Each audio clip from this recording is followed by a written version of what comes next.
Hello, everyone. Welcome to this week's episode of the Everyday Musician Podcast. I'm your host, Eric Mrugala. Thanks for joining me this week. This week, I have Oakland-based violist Ed Wharton. He is a chamber musician, orchestral musician, and an educator in the area. Please let me welcome my dear friend, Ed Wharton. Ed, good to have you on this podcast. Thank you. It's a pleasure to be here. Yeah, so Ed, we go way back to our Boston days. Yes. Freshmen. We're freshmen together. Freshman year, yeah, as in the wonderful Boston Conservatory. So it's so awesome to stay friends for all these years. And I just want to have the audience get to know who you are, what you do in Oakland, and we'll kind of steer the conversation from there. So as you said, I'm a freelance musician. I play viola in regional orchestras. There's about 4 or 5 that I play with regularly. In addition, I do a few chamber music performances here and there, group muses. That's really popular here in the Bay Area. And what else? And then I do some teaching. I do a lot of coaching at middle schools all over the Bay. I have many friends who teach middle school orchestra, and so that's kind of my in there. And then also auditions. I'm also taking a lot of auditions right now. Every audition I can possibly take. So a lot of travel. I was just back east in Charlotte, and then looking at Rochester coming up, and so have the travel going on. So it's a very busy time, or it has been a busy time until this whole coronavirus situation. So right, yeah. And I think for all the musicians listening in, this is definitely a topic we're going to be talking about today, is the coronavirus. So stay tuned for later on in the podcast. But for now, yeah, so you're taking a lot of auditions. Yep. But you weren't a violist at first, as I understand it, right? You were a violinist first, and then you kind of moved to viola. Yeah, I played violin for about 9 years growing up, began around when I was 6, and I actually come from a family. So my parents are both professional cellists. And so growing up, I had that influence, that I was in that atmosphere of classical music all the time, everywhere. We had a grand piano in the living room and just stacks and stacks of chamber music, of cello music, of all this. So that was the norm. Parents going to gigs on the weekends, and I'm like, where are my parents? Oh, they're off. Right. Why do I have a babysitter every weekend? Yeah. Where are my parents? Come home from school. My mother's just teaching cello for about 3-4 hours. So I was left to my own devices.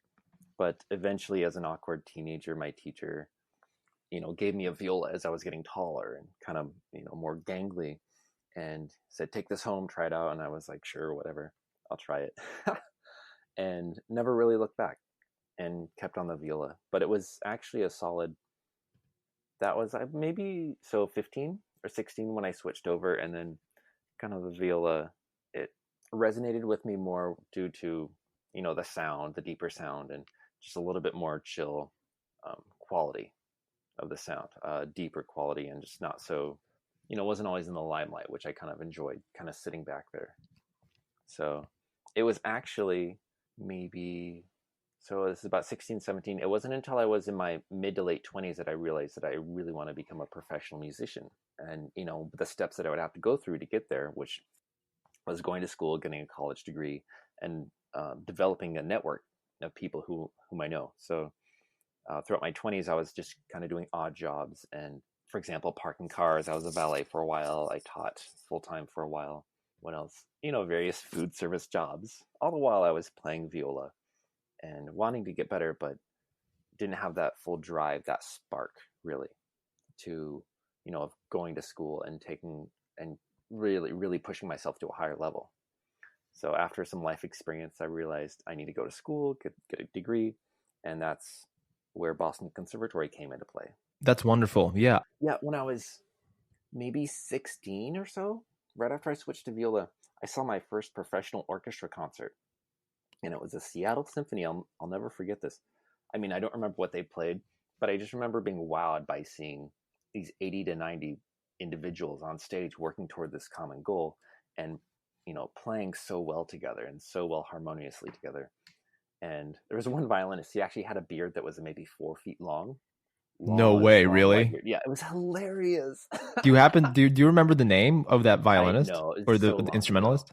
No, but he was in the man, first violin section sitting on the outside, and I just remember, wow, that's magnificent beard. That's also a lot of dedication. A lot of It is dedication. a lot of care to keep that thing going, right? Hmm. For so long. So, but I just remember as a 16-year-old around there being struck at how cool it was to see and hear all these people together working and playing together and thinking, I want to play. I want to be in that. I want to be a part of that kind of machine that be in that process. So it took me a while to find my way, but Do you remember? no, Do you remember the piece that was being performed that day that you went to go see the Seattle Symphony? heavens no. It was so long ago, and I was so I had no idea what was what in the classical music world. I knew cello music, but orchestral stuff I just had no idea. So it's anybody's guess as to what they played. Yeah, But I they, think you and I share a they were amazing. similar story. I knew a lot of violin repertoire, but it wasn't until like my late teens, maybe 17, 18, where I finally fell in love with like orchestral classical music. And yeah, so Ed, can you talk about your experience about starting to go to college for music at a later age? Some people who might be listening in want to take that step, but they feel like they're maybe past their age, past the age group in which you can actually Sure, sure. apply for a degree in a music conservatory around the world. Can you share your thoughts on that? Yeah. So I would regularly throughout my 20s look at the application processes for what is it, Juilliard, Cleveland Institute of Music, New England Conservatory, so the top conservatories around the country, and I noticed sometimes that there seemed to be a kind of a cutoff, like mid to late 20s for some schools, from what I recall, and thinking, okay, so I gotta go soon. I gotta go soon. And I noticed I met a few people here and there through my limited freelancing who had come from some big conservatories, and they were all early to mid. Or they had gone in right after high school, and the impression that I got was that if you didn't go when you were in your late teens or early 20s, that kind of window wasn't it wasn't necessarily available, or it made it less appealing, basically. I see. um, and I was just kind of floating around for a while. And of course people told me, well, if you don't go to school now, then in your early 20s, then it's just going to become more difficult too. And that's something that I did run into when applying for school in my late 20s. I was like, okay, this is going to be really difficult, but I just had to do it because I'm so, I guess, far out of practice with being in an educational environment that I attached some kind of stigma to it as well. So, and eventually I got to the point where I realized this is just something that I've made up for myself, in my mind, this stigma, and I can really go whenever. And I thought, and I also have an older brother who plays cello, and he lives in Seattle. And remember, he graduated from he got his master's in when he was about 26 or so, and then it took him about a solid 5 to 10 years, but he has this amazingly rich life now, teaching and playing. And I saw how it took him years and years to get this going. So I knew whenever I finished school, it's going to take years to really put things together. And so that was also an important factor of something that kind of made me think twice about going to school when I was in my late 20s. Is okay, it's going to take me 4 years to finish this degree, but then afterwards it'll take me a while to get things going. But my love of music really took over, and I realized if this is something that I truly love, I'm fine with it no matter what, and really following through on the process, because that's what's going to matter in the hard work that I put in. Ed, what you said was spot on. I think you're never too old to pursue something that might bring you happiness, right? And I think what you mentioned was also very interesting in the sense that you have years to fulfill this dream of yours. Once you go to school, I think even young musicians these days are thinking about, oh, I need to be successful right now. The Yep, moment I graduate, I need to be successful right now or else I'm a failure. And then it's a lot that of immediate times, self right, and a lot of gratification. times, yeah, you have that self gratification, and a lot of times people don't understand that you have to think of the bigger picture. I think we all kind of fall into that trap where like, okay, well, what I'm going to do with my life after after conservatory, after music school, wherever this may be, right? Mm-hmm. And it definitely took me a couple of years to kind of figure that out. I didn't get my master's right away. I think I was like one of 4 people in my graduating class that didn't get a master's right away because I kind of wanted to figure things out. Cool. As you may know, and for a lot of the listeners who listen to the podcast about my orchestral, audition with Utah Symphony, I wasn't really drawn to the idea of getting an orchestra audition. The moment I didn't pass the first round, and it wasn't because of like people might criticize me in the sense that, oh well, you have to be auditioning for like 5 or 10 years, right, to be able to get an audition, to win an audition. But I don't know, something like clicked with me, and I didn't feel the need to be saying to myself, oh, the only way I can be successful in music is to win a job in an orchestra. That kind of just like went out the window. And then that's when I really started to become the entrepreneurial thinking kind of came to be during my senior year of BOCO. You kind of let go of ideas that you had put in place, in a sense. Thinking like it's kind of the equivalent of thinking outside the box, in a sense. We so easily get into this mind frame of, oh, I have to do this. If I'm a musician, I have to do this. I have to do this. But then once you get into the real world, that's the thing. After you get out of school, you learn what all is available, and then you start experimenting and trying different things. Exactly. Yeah. And couldn't have said it better myself, Ed. So let's talk about this coronavirus, right? It's a big topic that people are talking about. And I like to kind of address this topic on the Everyday Musician podcast. So for those of you who are joining us for the Everyday Musician podcast for the first time, well, first of all, welcome to this is episode 37. And we hope that you subscribe to our social media outlets on Instagram, Facebook. Do it. Please do. Yes. But yes. And of course, this is to help support local musicians as podcasts. And, you get to hear me having awesome conversations like the ones I'm having with Ed right now. And, but that being said, coronavirus has kind of dismantled the classical music economy, right? And the whole gigging economy as well. And the entire gigging economy. So let's talk about that for a second. Drivers, Yeah, so let's talk about that for a second, Ed, because you're in California, you're in Oakland right now, and big tech area. Describe what's happening in your area and how the coronavirus has kind of affected your music work. So my effects with it are that I've experienced. So this last Monday. So this is Friday. Last Monday, I had a rehearsal scheduled for. So I was in the middle of a chamber orchestra set. And we had rehearsals and performances scattered about 2 weeks. We had 2 rehearsals last week.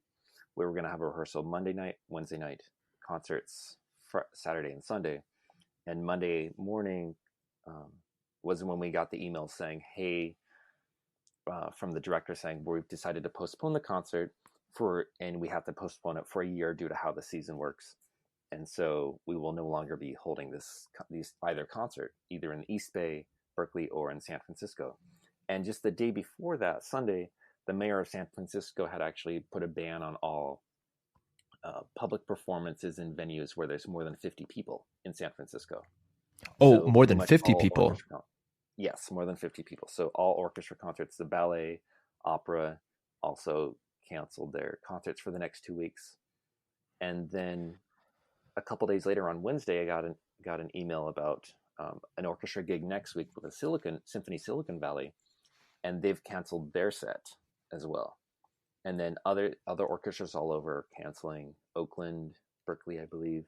Yeah, and it's just having this ripple effect of all these gigs being canceled. And I'm thinking, well, what was going to be a fairly profitable month is now, it's been shattered, basically. And so I'm relying on my teaching, which thankfully I can still do. But it's looking as if, for the next several months even, this is going to have a ripple effect easily. So I'm kind of bummed about that. And this is only the beginning too. Exactly. If we look at China and Italy and Europe right now, it's a mess. And I think we're gonna see a lot more cases where, the NBA recently just canceled their season, and Cancelled, yep. and it may turn out that symphony orchestra seasons might cancel, because usually their seasons go up until May. And what are we? That's This right. is, as of this recording, it's March 13th. So it's very likely that within the next 2 months, month and a half, that everything is just going to close down. And so what's going to happen to all these people who rely on the gig economy? And, you know, Right. public You have Uber and performances. Lyft, and you have a whole bunch of other professions that are going to be taking a hit, especially. And people don't have paid sick leave. They don't Yeah, that's going to have, be that's you going to know, be a big they're issue not too. making money. Yeah, and there's also the ripple effect of people all over in the service economy. So let's say you have the tech companies all over the Bay Area. They're sending their people home to work, and so those people are working from home, and they let's say they have kids, and also musicians with kids. You know, the kids aren't going to school, so now everyone has to, you know, also take care of their kids, and if they can't get babysitters or nannies, probably because they're taking care of their families. So all over, it's having that. Yeah, it's kind of hard to keep the economy going when everything kind of stops, you know, especially as a classical musician. You know, we're always on the road, we're always in the car, in rehearsal, teaching at a Right. school. Then the moment, if for musicians who have families, they have to keep up with the level, like the high level of their craft, and continue to, you know, make things work around the house. I think that's also Yeah. going to be a very Pay bills.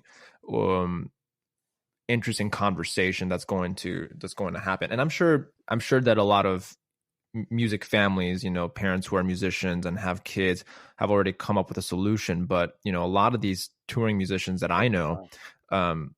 you know, there's going to be around the house practicing and, you know, taking care of their kid, which I think will be a nice plus, because they'll spend more time with their kids. But at the same time, you know, you have kids to worry about, so you might not get as much practicing in. Right. Yeah. Which, you know, we have all this time to practice now, hopefully. Well, yeah, To let's be hope. Let's to be hope. caught up. Depending on the, you know, age of the kids, if they're able to keep themselves occupied or not. Yeah. Right. Which, shout Yeah. out to Masumi, one of my former teachers, instructors, mentors.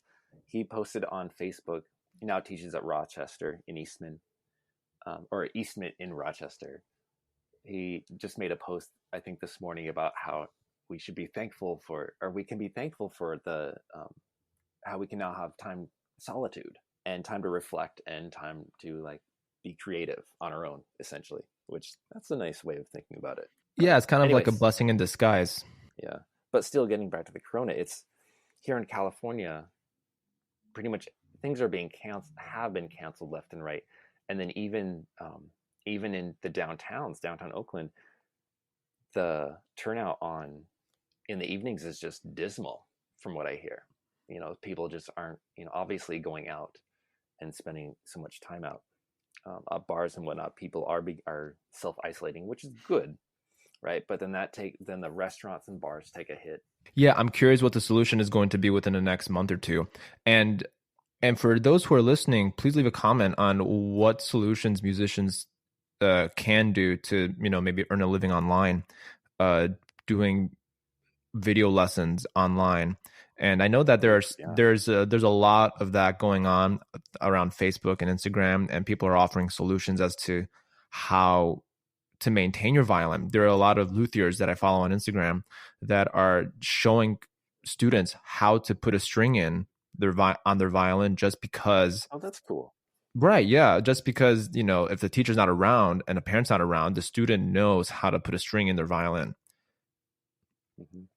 So Important like skill to practical start solutions. So I learning. guess I kind of answer my own question in the sense that you, you can you know, I guess if you're a music educator, provide solutions to your students. You know, even for me as a violinist, I'm an educator all around New England, and a lot of my lessons are going online now. So I think the creative way to kind of be involved, even in a very digital online world, is through this podcast, right? Listen to this podcast as a part of education, Yeah. and what musicians are doing around. Learn more. Yeah, what musicians are doing more and more these days to kind of, you know, keep themselves moving forward and not to stay behind on, you know, financial obligations and all that Ooh, and all that's, that stuff. you know, that's scary to think about. How will we, those in the freelancing economy world, how will we, continue to pay rent if we need to? And how will we, pay for necessities if this continues for more than 2 months or so? Because I imagine that most freelancers don't have very much in savings due to the nature of the business of the work, right? But what was really cool is a couple days ago, when all these cancellations were rolling in, I got an email from my landlord, and he said he understands that this is potentially a very difficult time for those in the gig economy, and if anyone has difficulty paying rent, or any issues around there, to please let him know. And he doesn't want this to be a source of anxiety for anyone. So that was well, really that's nice good. to know that That's good that your landlord reached out to you and the tenants, other tenants, to address that issue, because I'm sure that the landlords are also going to be taking a hit too. Exactly. They know that this hurts them, and this is a much bigger thing than just a local issue. This is going to be a countrywide, worldwide pandemic that's hitting. I think I heard on the news the other day that this is a very interesting experiment that the world is going through right now. It's a very interesting experiment to see how people are going to react. And I actually heard the other day that we understand why the government won't tell its citizens that aliens out there exist, because we're going to act exactly in this manner. Panic. All of this panic, Yeah. But, I think for all the musicians out there who are listening, I think what we do as musicians is such a privilege and such a gift that we can continue to create. What our job is to create and to play and to perform and to teach and to educate. So all of that we can still do in this medium, this pandemic, a pandemic like this happens every 100 years, but it shouldn't limit us to continue creating and spreading the word out there. This is the time to really dig deep and continue improving, right? Especially in a time like this, when we have the time to hopefully improve and work on ourselves, work on our playing, and work on that, so that when it comes time to put ourselves out there again, or even putting up, maybe we'll start seeing a flux of YouTube videos or videos elsewhere. I don't know, whatever apps people are using these days to share videos of themselves playing, or practice tips. I'm sure Two Set, they're probably shout out to Two Set. We like them. I like them. They're funny. Oh my gosh! And I hope you listen to the podcast Two Set Violin. please, Eddie and Brady Yang. We love you guys. Yeah. So we'll never stop. Right. So Ed, you said that you also teach and coach middle schoolers. Has that affected has the coronavirus affected your ability to do coachings or casual coachings and teaching? I'm sure it has. And yes, to the degree that it's no longer happening because the schools are shutting down. Obviously, shutting down. Do you know how long they're being shut down for? So I've heard different reports, but I think and it depends. So it depends on the school district, depends on the level or the what age range. And I think most of the public schools around here are taking at least 2 weeks off, maybe 3. Right. That's what's happening in New England right now. Yeah. So this is through the end of March. But I've heard some public schools in Washington State are shut down either completely shut down through the end of April even. So a month and a half. Well, Washington is the state that got hit the most, right? Yeah. Right. Yeah. So for good reason that they're shutting down, or even moves right there. Right. Yeah. And Harvard announced that they are gonna. They're gonna have. They're shutting down the dorm. Yeah. You can see that in Massachusetts right now, that everything is kind of like going on lockdown. The biotech company. Yeah. One of the CEOs who brought in coronavirus. Right. Yeah. And this big at a meeting medical conference in Boston. Yeah. It's so sad. right? Especially with And Boston being such a very tight area. You have a very it's kind of like San very high Francisco in the density. sense that a lot of density in a small area. So, hey, this is also maybe a really good time to start working on chamber music too. Small groups. Oh, Get that's out there right. with your Yeah, musician that's friends and start reading music and just have fun right. playing the chamber music. Of course, when you're traveling from location to location, be careful, right? First of all, be Yeah, careful. And second of all, I think that's a great idea. It doesn't have to be full blown chamber ensembles, but you can get a yeah. quartet together, a Quartet, trio together. If you have a piano in maybe your quintet. home, Yeah, you can violas for the win. Viola right. quintetto. Viola, and Mozart's viola quintets are amazing. If you have Oh, so two good. violas in there, that's awesome. The G minor is great. It is. Yeah, that's a good one.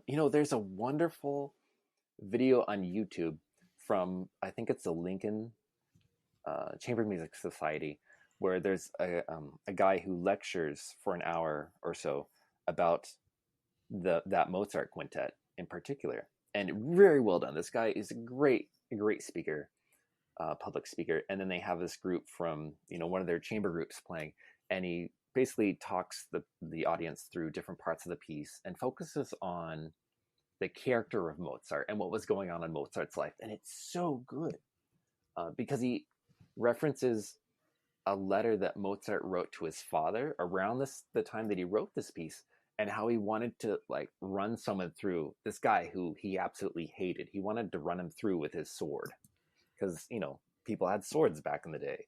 There's a Right. thing, you had swords, right? But he hated this guy so much that he said in his letter to his father that he wanted to just run his sword through him. And then in the minuet and trio movement of this quintet, the G minor, actually, there's in the minuet section, there's the three diminished chords that happen, but he has them in forte dynamic, where the rest of the movement, I think, is in piano. And Oh, that makes sense now. Yeah, yeah, and so I'm very this familiar with the G minor quintet, speaker and I didn't realize that until basically now. says that those the forte diminished chords are basically allegories for the sword running through someone. And it was kind of cool. So anyways, check it out if you can on YouTube. The Lincoln Center Society for Chamber Music. Yeah, Lincoln Lectures, Chamber and Music they talk about Society the or G something minor like quintet. that. Yeah. Anyways. Yeah, but anyways, Mozart was savage. even Oh, even back super then, good. people were savage. Yeah. Right. So let's get back into the chamber music topic, because that's a great transition. Go If play you're chamber music. right, go play chamber music. If you make it work somehow. And this is another good way to kind of educate yourself on chamber music, because if you don't have much experience, you can just improve your sight reading skills. You can Mm-hmm. continue playing with others. That's also a good skill to know how to have, is Yeah, playing with different personalities, but also playing in a chamber setting, getting as much practice as possible. Totally. Get that playing in. Yeah, One thing, if I may of rewind a course. little bit, is before I went to Boston Conservatory, this is going way back here, I realized now that I didn't have a very solid practice ethic. And the things that I was working for and trying to improve upon were very elementary and in a perfectionist way.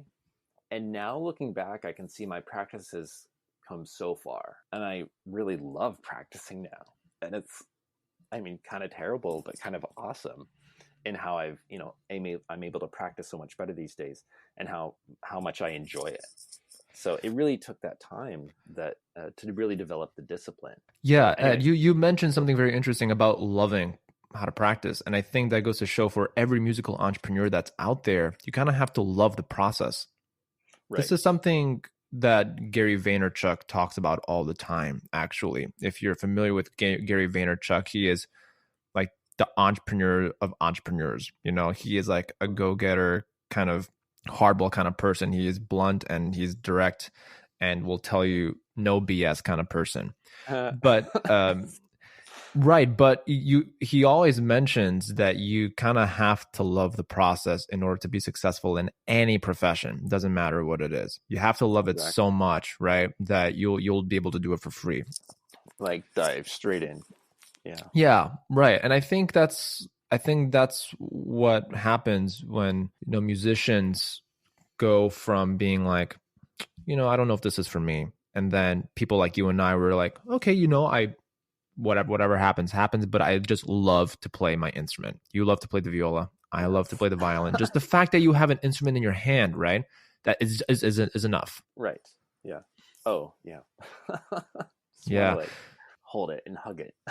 Hold it, hug it, Yeah. just make, because it's a part of my body. It's a part of my voice. It's my voice, right? You need and it. again, during this, pandemic coronavirus, use that voice, and technology has enabled us to record something on our phone. So just record something on a phone. Doesn't matter, don't worry about the audio quality. Just produce, create, do a lot of creating if you can. Yeah. And Ed, is there a specific piece of chamber music that you like? You've attended chamber music festivals in the past, and I've seen you on social media going to these chamber music festivals. Is there is there like a chamber music piece that, like, when you were playing it, you're like, yes, I am meant to do this. Like, I am meant to be a violist. Is there like a piece that you can think of? I know I'm putting you on the spot here, but dude, like, where to begin? Let's say maybe think of an experience like within the last, I don't know, 2 years. Oh, fairly recently. Yeah, recently. I mean, I actually had the fortunate opportunity to play the Mozart G minor quintet, viola quintet, a few months ago, I think in January. And that was pretty lit, to use the parlance of our times. To use the correct awesome. The correct terminology is lit. Yes, lit. It was lit. I mean, it's all right. It's Mozart. It's very difficult to get intonation together with 5 people, and to get everyone on the same page articulation wise sometimes.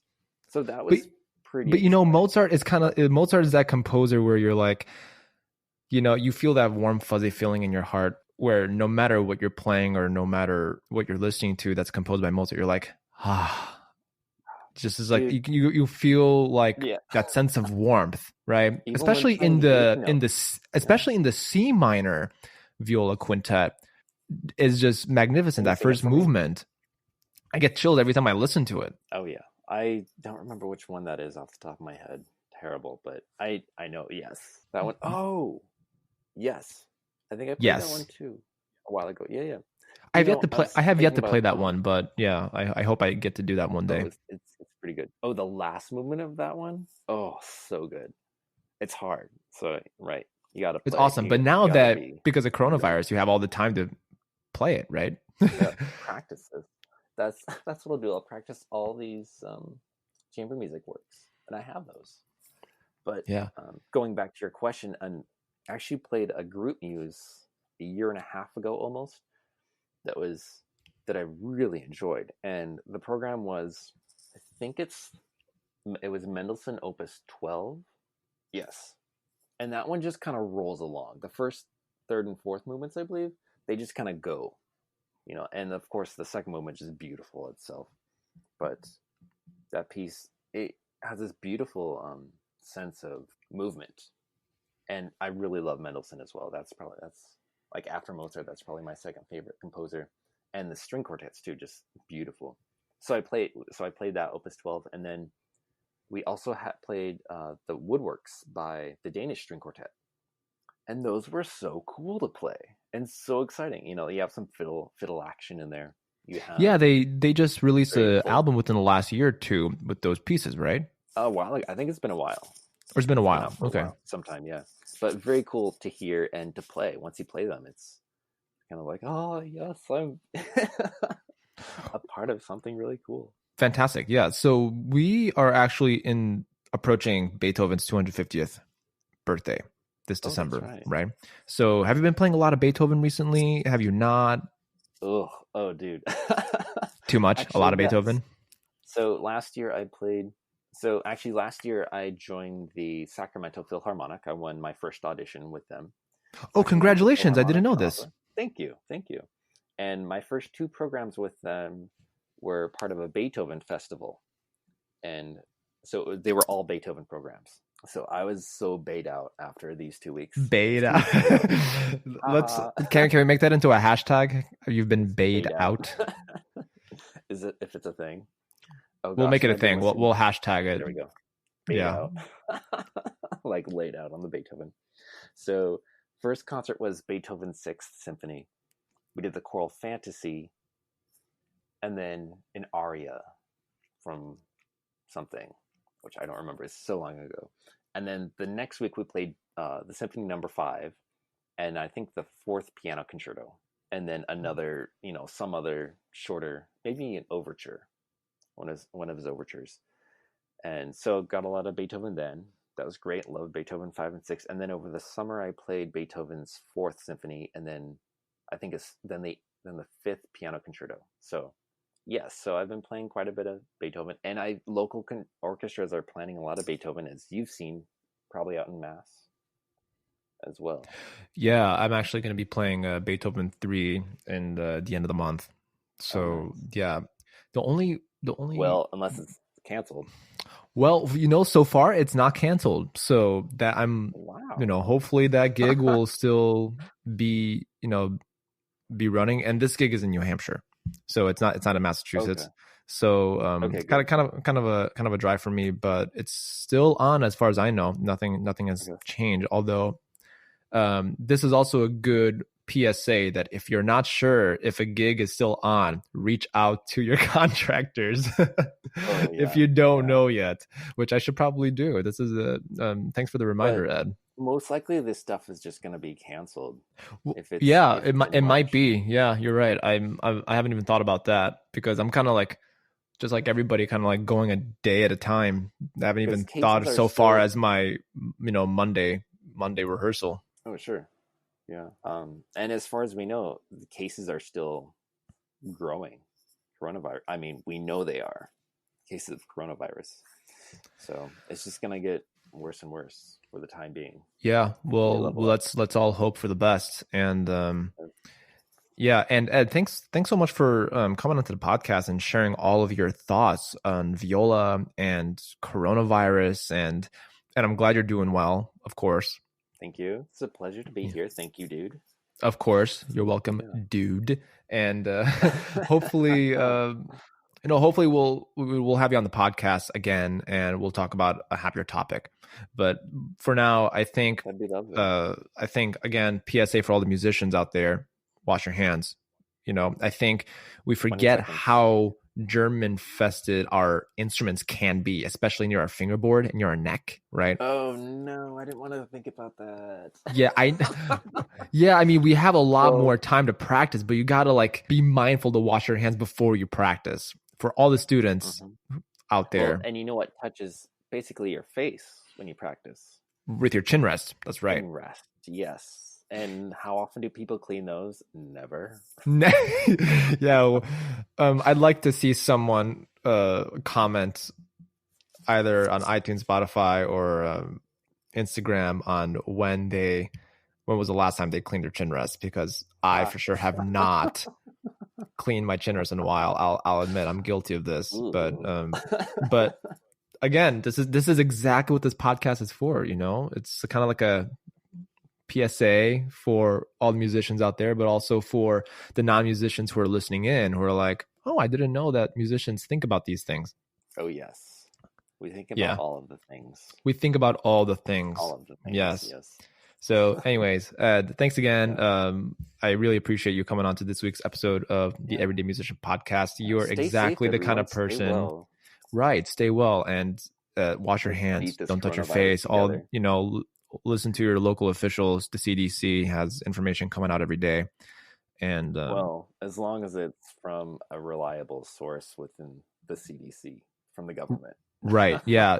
And, this is actually good that we're talking about this, because right now, I think a lot of stuff is going around Facebook. People just think that they're just sharing just to spread the word, but just be careful what you're sharing, because people I was talking to someone yesterday about a piece of information on how to kill the coronavirus.